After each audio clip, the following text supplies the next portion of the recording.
Welcome to episode 11 of Project W, where we're taking you on a journey to create more opportunities, sales, and growth for your business using Walmart.com. We're showing you how to sell your Amazon products on Walmart.com using these same simple methods. I'm Carrie with Helium 10. And I'm Tim Jordan with Private Label Legion. And in this episode, we are talking about PPC.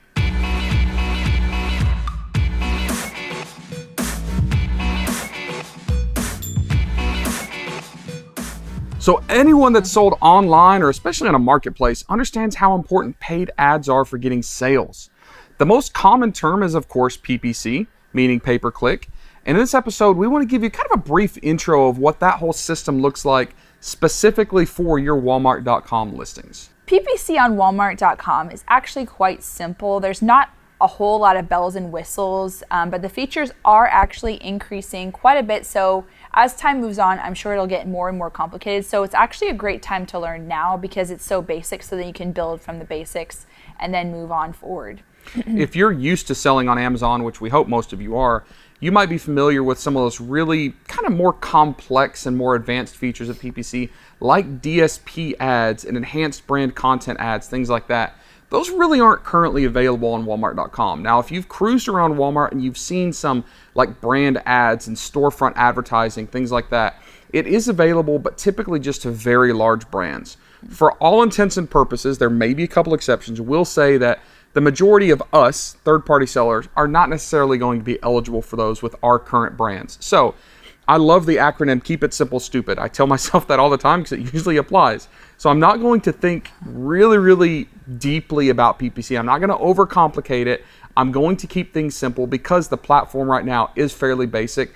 So you don't have to go into too much depth. You can keep it really kind of high level and get the job done. Yeah, so the first thing you need to do is you actually have to apply for pay-per-click advertising. It doesn't just pop up like it does on Amazon. You actually have to apply and get accepted to it. Now, in terms of parameters, I'm not really sure exactly what the parameters are. You just have to apply and make sure that you fill in all the necessary information and see if they accept you. We're really not seeing anybody get rejected right now, right? They don't have a list of the qualifications say you have to have this in order to get accepted.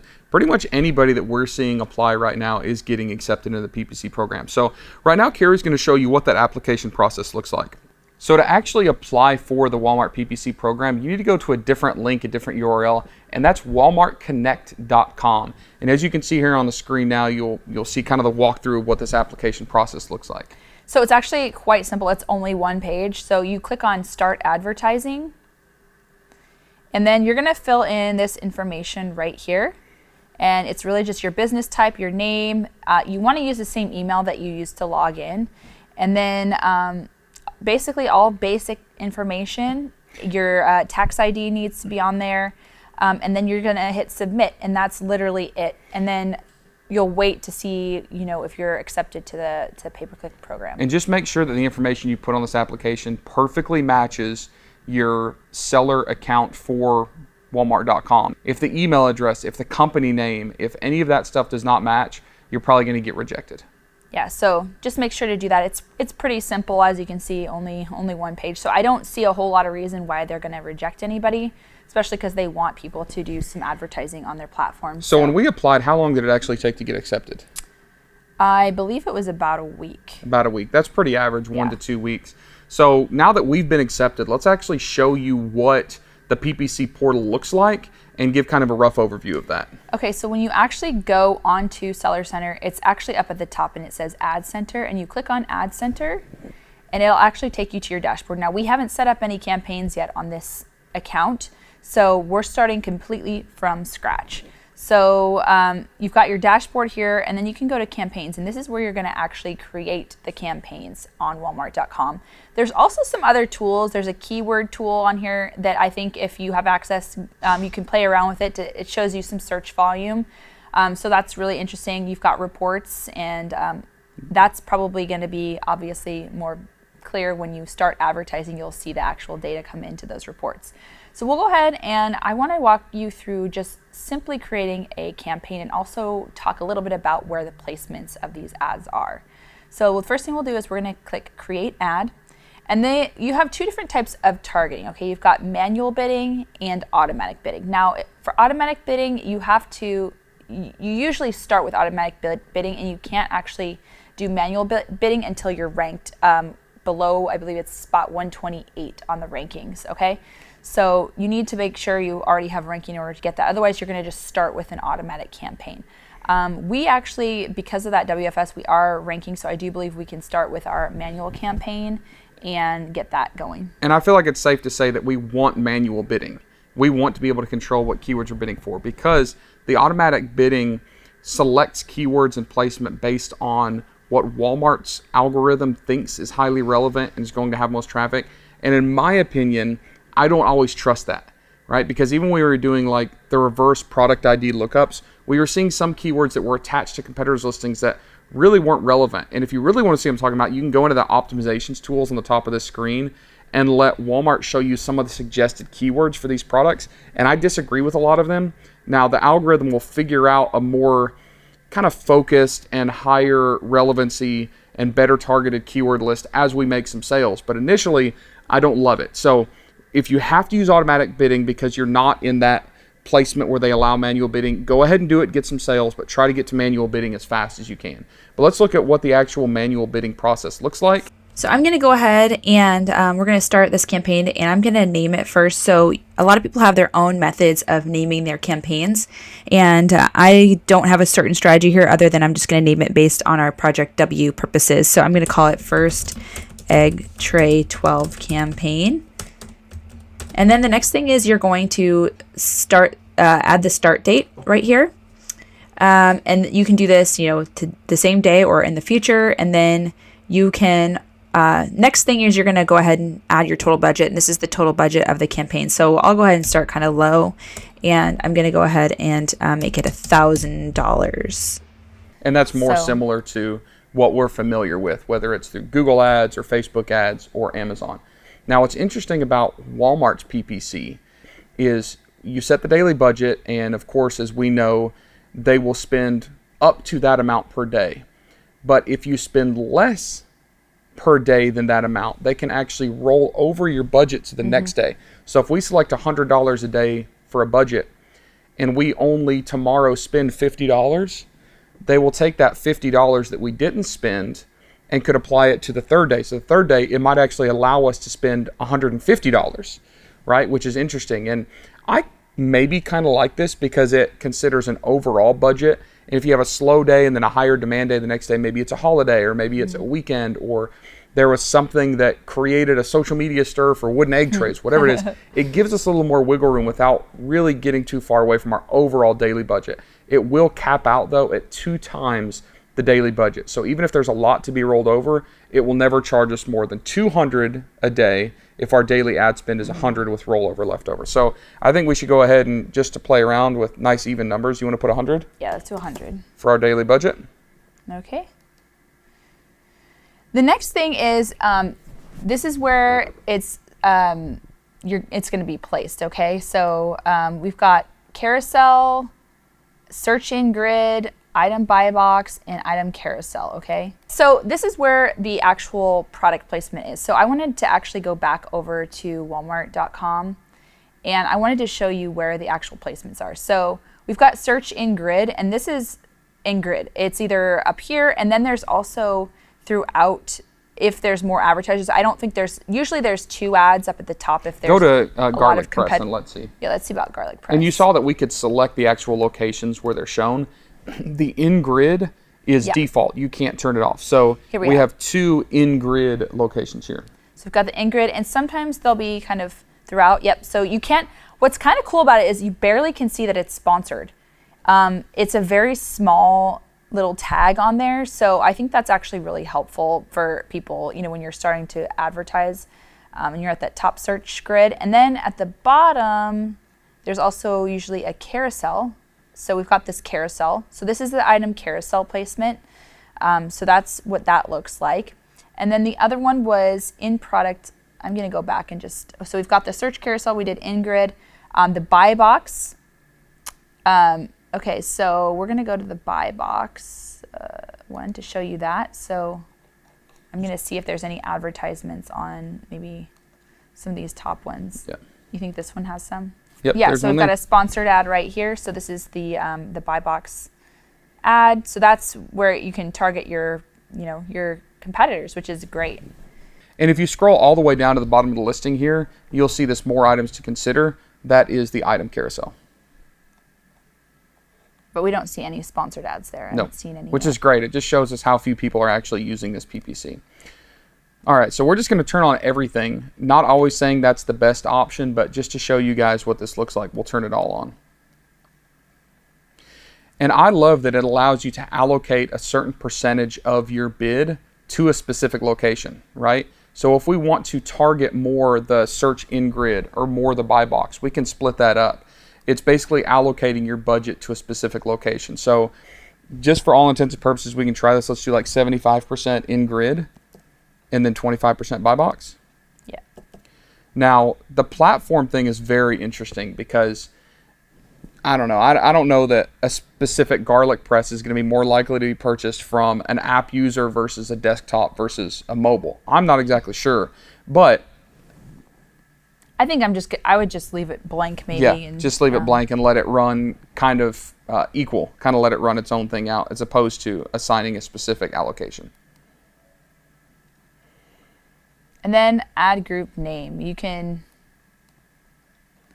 call this egg trays maybe. Egg Tray test 1 Egg tray. or campaign 1 or something.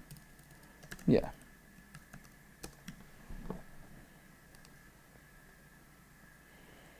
Okay. So then we actually also have to add the items on here. And so egg tray 12 is what I'm going to search for and see if it pops up here. Yep. Here we go. There it is. Boom. This is our egg tray that we're going to be advertising on, and we're going to hit next. And the reason you can upload some of these attributes is because maybe you don't actually have that product listed in Walmart yet. You can actually list a product from here, but I don't really suggest that. For all intents and purposes, we're already going to have our products in here. So it's going to suggest keywords, which, as we know, is not always perfect, but this actually looks better right here, right? Fresh egg holder for counter. That's interesting that it actually showed us a keyword that we haven't even seen yet before. So we can throw a specific budget per keyword, right? Not just per campaign. This is actually more detailed than like an Amazon is. We can have an upward bid of exact, phrase, or broad. Most of us are familiar with that.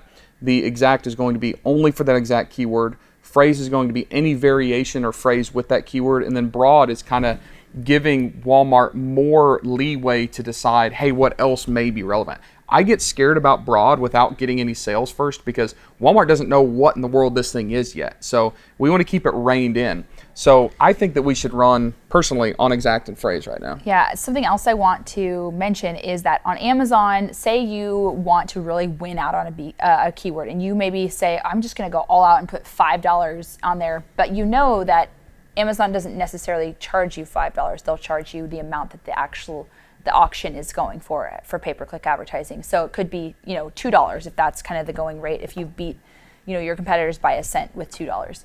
But on Walmart, you actually will pay that amount. If you bid $5, you're going to pay $5. So you have to really play around with it. If you're not getting impressions, you can kind of up it maybe 10 cents or whatever you feel comfortable with to find what the sweet spot is. So it does take some testing and going back and forth and refining it. So maybe it's a simple setup, but it's actually quite detailed, and you have to keep going back and making sure that you're getting impressions and in raising your bids if not.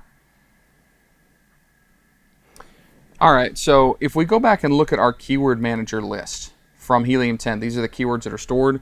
These are the keywords that we used when we were optimizing our listing and setting our listing up. So we want to make sure to at least hit all of these. And what we could do is we could actually go back over to the advertising. We're going to look at the suggested keywords, and some of these will overlap, or we can actually add keywords here, right? So we'll just show you what that looks like if we have egg container for refrigerator. We'll copy and paste that in, and you see we would add keywords, right? So this comes up exactly like it did in the suggested keywords. Now, what I would suggest doing is going through and just adding all of our keywords and then creating a bid for that. And then if we want to look back over here and see if there's anything interesting, that's fine. There's no problem with that. I think that it actually takes longer to actually scroll through here and find those than just copying and pasting our 12. But once we get one set up, we're going to have an exact bid and a phrase bid. Now, in my opinion, I've always, no matter what PPC platform I used, I was always willing to bid higher for an exact phrase or exact match than a phrase match, because the phrase might be a little less relevant. So even for this keyword, until we run some PPC tests and we see what the bids are coming back at or see if we're getting impressions, we don't know what this is going to be like to actually win the spot. Now, we know that it's less expensive than Amazon, but we don't know the amount. So what do you think we should start at per click, willing to bid? I think we should try at 30 cents. 30 cents? All right, so we know that Walmart is going to basically charge us what we're willing to bid. And we are in a competition with our other sellers, but we need to be careful not to bid too much immediately because we might not need to. So I think that a good average starting price for like a kitchen product at Walmart right now is about 30 cents. And we'll monitor this. If after a few days or after a week we're really not getting impressions, we might creep this up. We might creep it to 40 cents or even 50 cents. But for exact end phrase, we're going to put 30 cents and 30 cents. I'm going to leave broad alone right now. We might add some broad budget later, but for now we're going to leave that, and I'm going to hit add.